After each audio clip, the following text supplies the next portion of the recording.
Le continent africain est le continent où le taux de natalité est le plus élevé. Qui dit natalité dit rapport sexuel pour avoir des bébés. A contrario, on se rend compte également que dans la communauté noire qui est plus présente en Afrique, toutes les questions liées à la sexualité est très tabou. Cela peut sûrement s'expliquer parce que dans cette communauté, il y a énormément de croyances limitantes, mais surtout de blocages concernant la sexualité qui font que, au lieu d'avoir des gens qui sont épanouis sexuellement, on a énormément de personnes qui sont frustrées, qui ne parlent pas, mais on voit quand même les résultats. Il y a beaucoup de naissances. Dans cette vidéo, je m'en vais donc te partager 4 blocages majeurs qu'il y a dans la communauté noire en ce qui concerne la sexualité. Quels sont ces tabous-là qui font que les gens ne sont pas heureux, les gens ne sont pas satisfaits de leur vie sexuelle? C'est parti!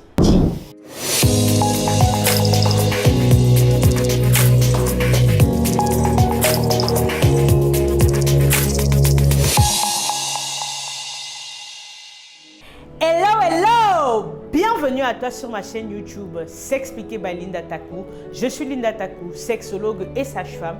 Ici sur cette chaîne, on parle de sexualité, de parentalité et de naissance parce que je suis convaincue que ce sont des sujets très importants pour bâtir notre société en profondeur. Si ces sujets t'intéressent, je t'invite à faire tes 2 premiers pas sur la chaîne. Premièrement, va dans la barre de description et clique sur la cloche de notification pour t'abonner à cette chaîne et être tenu informé de l'apparition de nos nombreuses vidéos hebdomadaires. Et ensuite, va dans la barre et télécharge gratuitement le petit e-book que j'ai écrit et que je t'offre en bienvenue qui s'intitule 5 clés pour entretenir le désir avec ardeur. C'est un petit e-book qui se lit très rapidement et qui va te donner le bon mindset et les bases pour toi aussi vivre une sexualité épanouie. Et si tu veux aller plus loin, tu peux également réserver immédiatement un appel de coaching ou de consultation avec moi. Comme je te disais dans cette vidéo, je vais te partager 4 blocages majeurs que j'ai constatés dans la communauté noire en ce qui concerne la sexualité.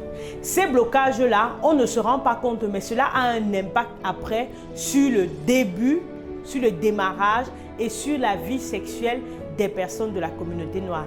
Quels sont donc ces blocages? Le premier blocage, qui est pour moi une croyance limitante, est le fait de croire que s'intéresser à sa sexualité va pousser les jeunes ou bien va pousser les personnes à démarrer une vie sexuelle précoce ou alors à avoir une vie sexuelle désordonnée. C'est vraiment un vrai blocage. Pourquoi? Parce que le fait qu'on croit cela, ça empêche aux parents à la maison de parler de sexualité avec leurs enfants de manière simple et décontractée parce qu'ils ont peur peut-être qu'en en parlant, ils vont inciter les jeunes trop tôt à se lancer dans une vie sexuelle. Mais la réalité est que les parents en parlent, que les parents n'en parlent pas, la sexualité intéresse les jeunes, surtout à partir du moment de l'adolescence et même de nos jours, un peu plus avant. Et donc, ils vont toujours chercher à s'informer. Donc, il vaut mieux leur donner la bonne information, leur donner une éducation positive sur ces sujets de manière à ce qu'ils puissent apprendre à faire leur choix et se préparer à démarrer une vie sexuelle convenable au moment venu. Le deuxième blocage que j'ai constaté dans la communauté noire et qui découle un peu du premier, c'est de penser en fait que aimer l'activité sexuelle, aimer les sujets qui touchent à la sexualité ou alors aimer le sexe fait de nous quelqu'un soit de pervers, soit une pute en ce qui concerne les femmes. C'est un vrai problème parce qu'on peut aimer plein de sujets. Aimer quelque chose ne veut pas absolument dire qu'on le fait. Après, il faut quand même avouer que la langue française est très pauvre pour parler de aimer. Quand on dit aimer, on dit j'aime mon mari, j'aime mes enfants, j'aime manger la viande, j'aime aller danser. Donc, on met tout dans aimer. Et donc, le fait donc de penser que aimer la sexualité, les sujets qui touchent à la sexualité ou alors aimer faire l'amour, aimer avoir des rapports sexuels font de nous quelqu'un de pervers, quelqu'un de sale. C'est un vrai blocage aussi et c'est ça qui empêche aux gens aussi de s'intéresser à leur sexualité et après d'avoir une vie sexuelle épanouie, moins de se lâcher dans leur activité sexuelle, de peur d'avoir ces étiquettes-là. Le troisième blocage que j'ai identifié également dans la communauté noire en ce qui concerne la sexualité, c'est de croire que si je me lâche au lit, Si je me lâche dans l'activité sexuelle, alors ça veut dire que je suis quelqu'un de pas fidèle, quelqu'un de pas sérieux, ou alors que je suis une pute, ou alors que je suis un Don Juan, ou alors que j'aime trop les femmes ou que j'aime trop les hommes. Ça, c'est un vrai problème, vraiment, surtout dans les couples, parce que je rencontre beaucoup de couples en conversation qui sont justement frustrés parce qu'ils n'arrivent pas à avoir du plaisir au lit en se lâchant.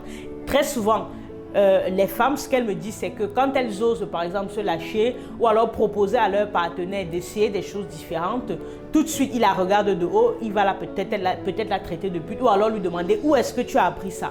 Il en est le même également pour les hommes. Quand ils essayent de nouvelles choses au lit, quand ils se lâchent, ben, tout de suite, ils sont catalogués. Et donc, ça empêche aux personnes qui sont en couple, qui sont en relation, parfois de manière stable, d'oser des choses. Et donc, ils tombent très rapidement dans de la monotonie et rapidement, ça gâche la qualité de la relation.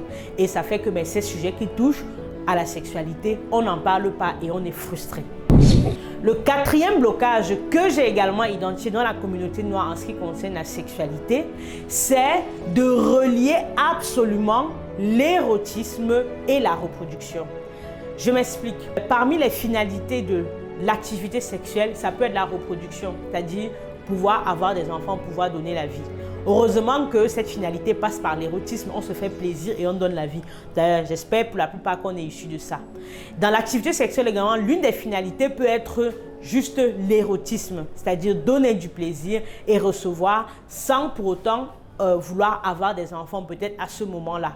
Et donc, dans la communauté noire, c'est très compliqué de séparer les deux. Soit les personnes qui vont vouloir séparer les deux vont être très mal vues, très mal jugées, ou alors les personnes qui sont juste dans un désir de reproduction, ça va être ils vont être crispés dans leur sexualité ou alors dans leur activité sexuelle parce qu'ils veulent avoir des enfants. Et ça, c'est un vrai problème. Dans la communauté noire, tous les sujets qui touchent par exemple à la contraception sont très mal vus. Les hommes principalement n'aiment pas en parler ou n'aiment pas les utiliser parce qu'ils n'arrivent pas à dissocier la reproduction de l'érotisme. Et ce qui fait donc que la charge par exemple de la contraception ou de la reproduction repose toujours ou en grande partie sur les femmes. Donc voilà pour ma part les 4 blocages majeurs qui pour moi sont des croyances limitantes que j'ai identifiées dans la communauté noire en ce qui concerne la sexualité.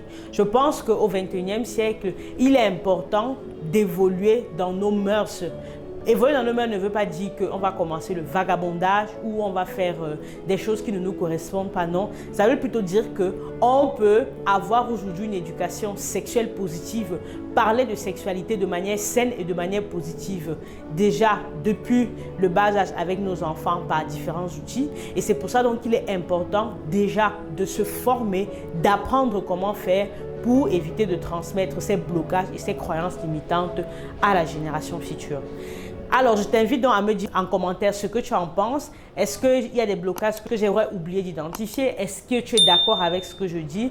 Et est-ce que tu aimerais que j'aborde d'autres sujets toujours dans ce sens-là, ici sur ma chaîne YouTube? Et bien sûr, partage massivement parce que le but de cette chaîne, c'est d'informer. C'est de donner une information juste, une information positive sur ces sujets qui touchent à notre sexualité, qui touchent à notre vie, à nos familles, à nos couples. Bref, aux choses qui sont intimes et importantes pour nous. Et sur ce, je te dis à très vite.